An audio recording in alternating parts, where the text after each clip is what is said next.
Proses pemilihan uskup. Pemirsa yang budiman, selamat berjumpa kembali dalam channel ini. Video kali ini membagikan informasi penting sekitar pentahbisan uskup Katolik Roma. Mungkin ada yang bertanya-tanya, bagaimana proses seorang imam ditahbiskan menjadi uskup? Pertanyaan Anda bisa mendapat jawaban dalam video ini.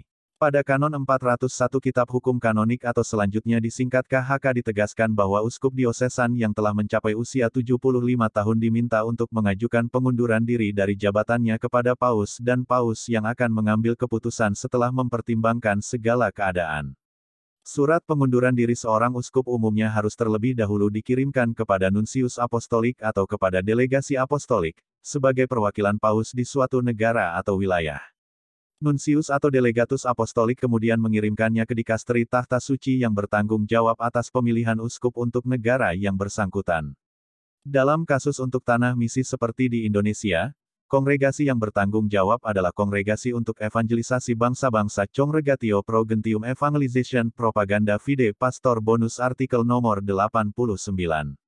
Umumnya, Kongregasi para Uskup Congregatio Pro Episcopis Pastor Bonus artikel 77, yang bertanggung jawab menyampaikan pengajuan pengunduran diri seorang uskup kepada Paus. Paus memiliki kemungkinan untuk menolak pengajuan pengunduran diri itu atau menerimanya dengan segera. Dalam hal uskup diosesan yang telah mencapai usia 75 tahun, keputusan yang paling umum adalah menerima pengunduran diri itu dan sejak saat itu tahta uskup menjadi kosong. Lowongnya tahta uskup dapat terjadi juga karena pemindahan seorang uskup ke keuskupan lain atau karena kematiannya ataupun karena pemberhentian yang diberitahukan kepada uskup itu sendiri sesuai Kanon 416. Dalam kasus tahta lowong ini maka proses penunjukan pengganti atau uskup yang baru perlu dimulai tanpa penundaan. Karena itu menjadi penting di sini untuk mengetahui proses sampai terpilihnya seorang uskup. Langkah pertama yang sangat penting dalam pemilihan seorang uskup adalah melihat daftar imam, baik dari keuskupan maupun dari anggota tarekat hidup bakti. Kan. 377 pasal 2 menegaskan bahwa, sekurang-kurangnya setiap 3 tahun para uskup provinsi gerejawi atau, di mana keadaan menganjurkannya, konferensi para uskup, hendaknya melalui perundingan bersama dan rahasia menyusun daftar para imam, juga anggota-anggota tarekat hidup bakti, yang kiranya tepat untuk jabatan uskup, dan menyampaikannya kepada tahta apostolik. Masih pada nomor kanon ini juga ditegaskan bahwa, tetapi setiap uskup tetap berhak untuk memberitahukan sendiri kepada tahta apostolik nama-nama para imam yang dianggapnya pantas dan cakap untuk jabatan uskup.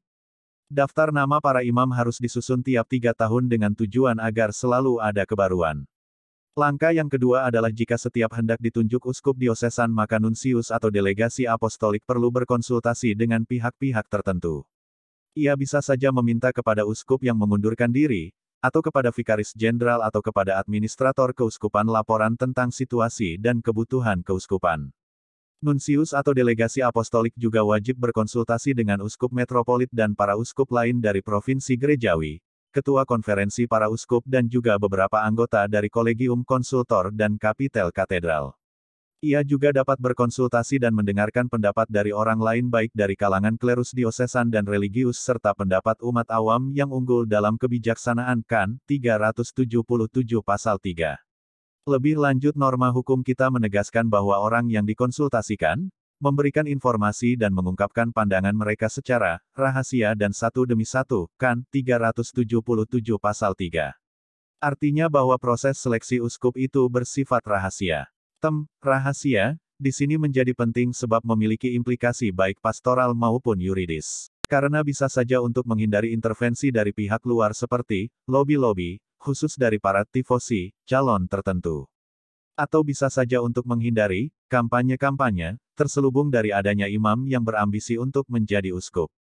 Nunsius apostolik kemudian menyusun daftar pendek dari 3 calon untuk penyelidikan lebih lanjut dan mencari informasi yang tepat tentang masing-masing dari mereka.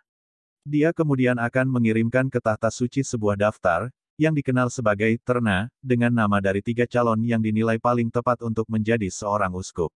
Untuk kriteria kecakapan seorang calon uskup dapat terbaca pada Kan. 378 pasal 1, selain berumur paling sekurang-kurangnya 35 tahun dan sekurang-kurangnya telah ditahbiskan menjadi imam, ia harus unggul dalam iman, bermoral baik, saleh, perhatian pada jiwa-jiwa, zilus animarum, bijaksana, arif serta memiliki keutamaan-keutamaan manusiawi, sifat-sifat lain yang cocok untuk melaksanakan jabatan tersebut.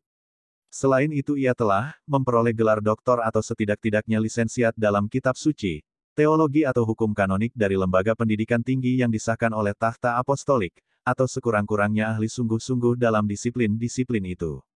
Tapi sekali lagi bahwa penilaian definitif soal kecakapan calon ada pada Takhta Apostolik kan, 378 pasal 2. Langkah yang ketiga adalah kongregasi di Kuria Roma yang bertanggung jawab atas penunjukan atau pemilihan seorang uskup. Indonesia sebagai negara misi maka yang bertanggung jawab adalah kongregasi untuk evangelisasi bangsa-bangsa. Propaganda Fide mempelajari semua dokumen yang diberikan oleh nunsius atau delegasi apostolik. Kongregasi Propaganda Fide bisa saja menerima atau bisa juga dapat menolak semua calon yang telah diusulkan dan meminta untuk menyiapkan daftar lain, atau meminta untuk memberikan lebih banyak informasi dan jelas tentang satu atau lebih calon imam yang telah diajukan. Ketika kongregasi memutuskan imam mana yang harus ditunjuk, kongregasi menyajikan kesimpulan akhirnya kepada Paus dan meminta Paus untuk mengangkatnya. Jika Paus setuju, pemilihan oleh Paus dikomunikasikan kepada nunsius atau delegasi apostolik untuk mendapatkan persetujuan dari imam yang bersangkutan atas pengangkatannya dan untuk memilih tanggal diumumkannya. Tapi bisa saja Paus meminta nama lain dari yang direkomendasikan atau memilih dengan bebas di luar nama-nama yang telah diusulkan itu. Proses untuk sampai pada kesimpulan akhir biasanya membutuhkan waktu cukup lama, sekurang-kurang 9 bulan atau dalam beberapa kasus bahkan sampai 2 tahun. Menutup ulasan singkat ini dengan sebuah kutipan dari kan, 377 pasal 1, para uskup diangkat dengan bebas oleh Paus, atau mereka yang terpilih secara legitim dikukuhkan olehnya. Demikianlah sekilas tentang proses menjadi uskup seperti yang dikutip dari sumber yang ditulis oleh Pastor Dodi Dasi, CMF, calon doktor hukum kanonik di Roma.